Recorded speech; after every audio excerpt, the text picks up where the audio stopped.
আসসালামু আলাইকুম। প্রচণ্ড গরমের ভিতরে বাড়ি আর থাকতে পারলাম না। চলে আসলাম আমার বাড়ির পাশেই একটা বাগান আছে। আসলে এখানে কোনো বাড়ি নেই, কিছু গাছপালা আছে, মোটামুটি বাতাস বাতাস আছে। এই বাতাসের একটু বাতাস শরীরটাকে একটু শীতল করার জন্যই মূলত এখানে চলে আসলাম। প্রচণ্ড গরম পড়তেছে কয়েকদিন যাবৎ।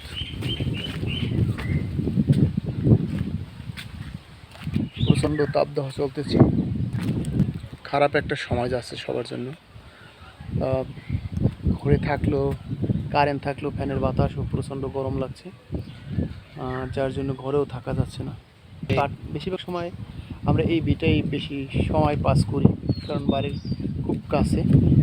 আর এখানে হয়তো আমরা বন্ধু বান্ধবরা মিলে একটু আড্ডা, সময় পাস করা,